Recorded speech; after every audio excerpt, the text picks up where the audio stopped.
Okay, so there's a story going around. You might have heard it. It's about a horse getting elected mayor of a California town. It sounds pretty wild, right? A horse in a mayor's office. You picture a horse wearing a little hat, maybe stamping a hoof on some important papers. It's the kind of tale that makes you smile. It makes you wonder if it could be true. And that's what makes these kinds of stories so good.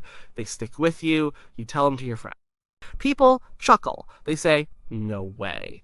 But then a little part of them thinks, well, maybe. California is a big place. It has a lot of small towns. Some of these towns are known for being a bit quirky. So, a horse mayor? It's not completely out of the question if you think about it in a fun way. It taps into that idea of small town charm where things can be a little different, where local folks might do something unexpected. The idea of animals holding public office isn't new. We've heard stories like that before. There was a cat mayor in Alaska for a long time. People really liked that cat. It made the town famous. These stories capture our imagination. They speak to something in us that likes a good, unusual tale. They make us think about our own towns. They make us wonder what kind of fun stuff could happen there. But a horse? That's a different level. A horse is a big animal. It has different needs than a cat. A cat can just sit there. A horse needs a stable. It needs to eat a lot. It would be hard to run a town meeting with a horse. You'd have to find a big table. The logistics alone make it a funny thought. And maybe that's why the story has legs. It's so absurd. It's so over the top. It makes you want to believe it just for the sheer joy of it. So, the story floats around. People hear it, they repeat it. Some remember hearing it a long time ago. Others just heard it last week. It's a bit like a whisper game. Each time it's told, it might change a little. Maybe the town name changes, maybe the horse's name changes, but the core idea stays the same. A horse elected mayor in California. It's a simple, catchy idea. It's easy to remember. And these stories are often tied to places. You hear about a specific town, it's usually a small one. A place where everyone knows everyone. A place where maybe they don't take themselves too seriously. Or maybe they have a history of doing things their own way. A town that wouldn't mind a little attention. Even if that attention comes from a story that might not be totally true. California has a rich history. Gold rush towns, farming communities, coastal villages, each with its own stories. Some are true, some are made up, some are somewhere in between. The horse mayor story fits right into that tradition. It's part of the fabric of local folklore. It's a way people connect to their past and to the quirky character of their state. So, the legend begins with a simple question: did it happen? Was there really a horse that got elected mayor? We're not talking about a mascot or a beloved pet that got an honorary title. We're talking about a real election. Ballots, votes, a horse's name on a list of candidates. It's a big claim, and it deserves a closer look.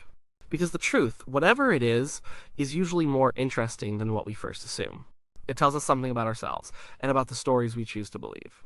The charm of it is huge. Imagine a horse running for office. What would its platform be? More hay for everyone? Longer naps? It sounds silly, but that's the point. It makes us think outside the box. It makes us laugh. And sometimes, a good laugh is all we need. But for a story to really stick, there's often a kernel of truth. Or at least a reason why people started telling it in the first place. That's what we need to figure out. Where did this all start, and why has it lasted so long? It's a fun mystery, and it's worth exploring. Especially when it involves a horse and a mayor's sash, or a mayor's hat, or whatever a horse mayor would wear. So, if a horse was elected mayor, where would it happen? Most of these stories, the really good ones, they usually have a setting. A place that makes the story feel real, even if the story itself is not.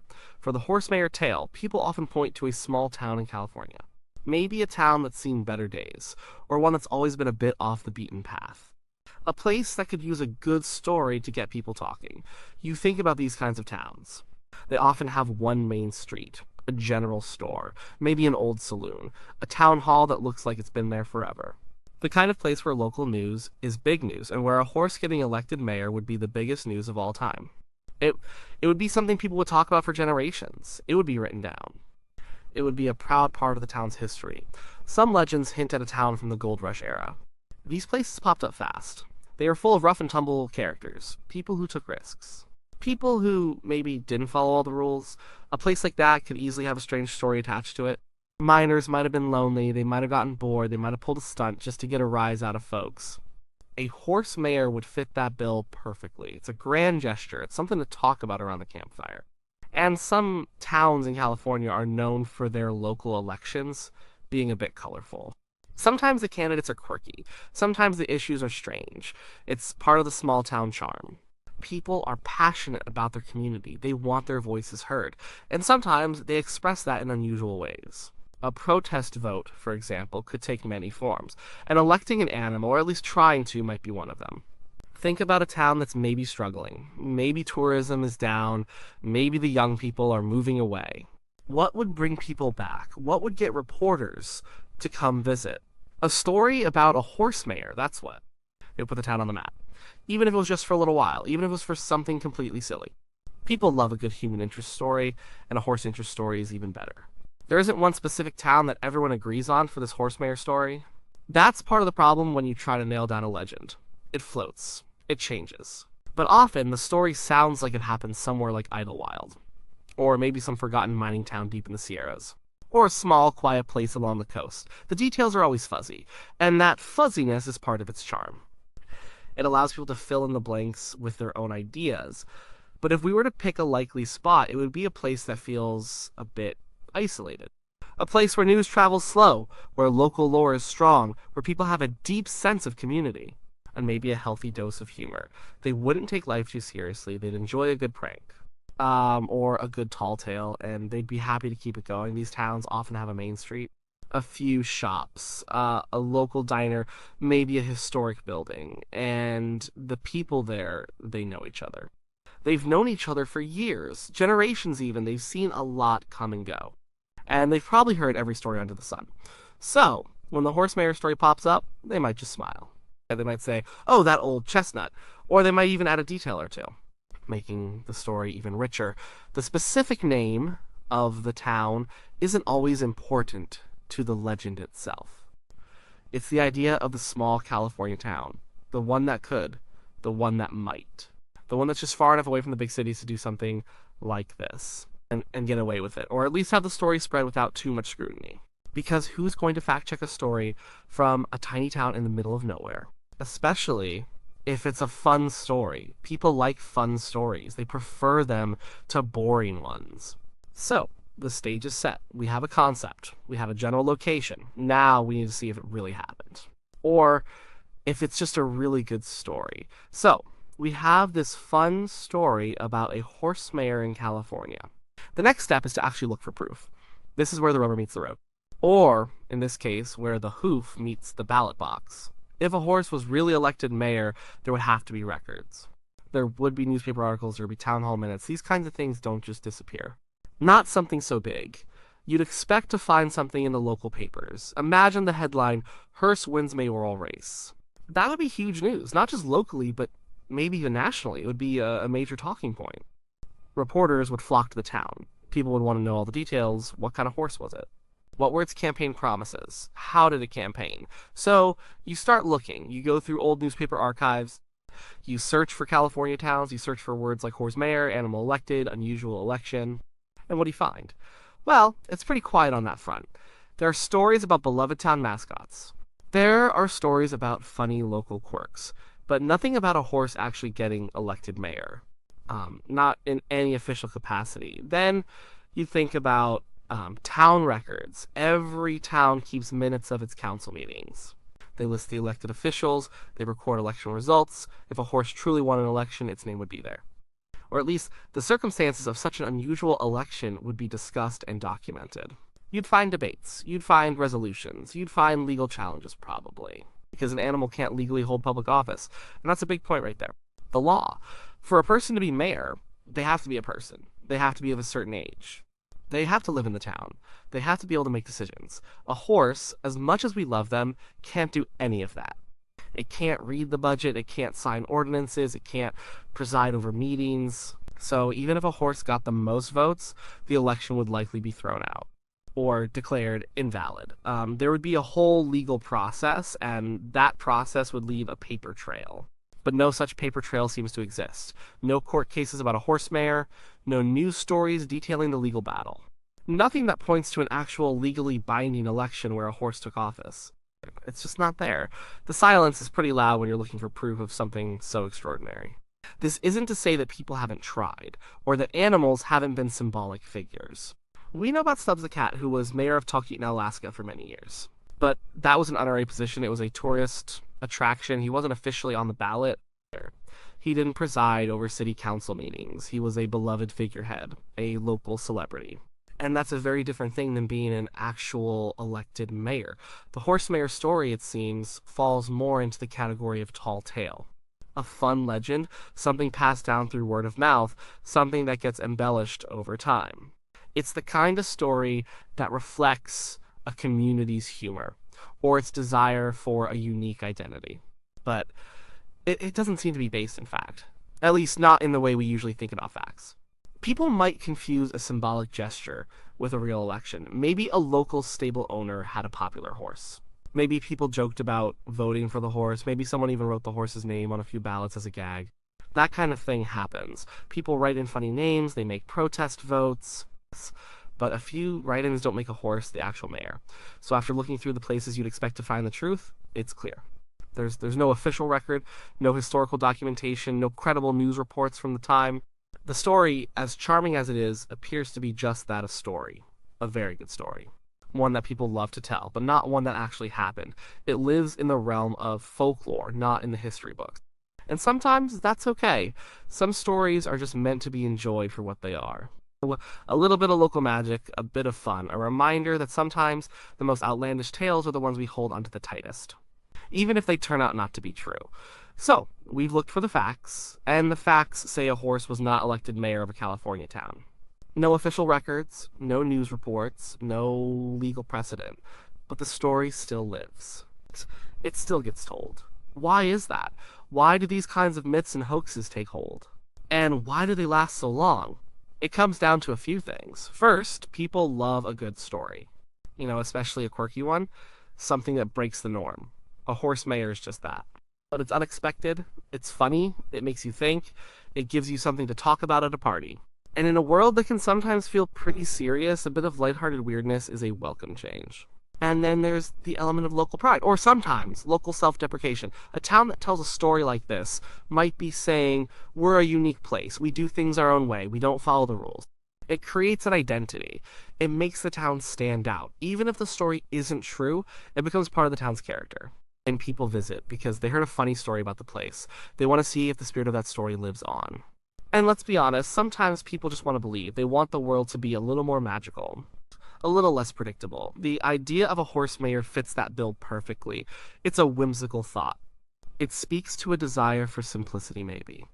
A time when things felt less complicated. When even an animal could capture the hearts and votes of a community. Also, it's easy for stories to get twisted over time. What might have started as a joke or a protest could become a full-blown legend.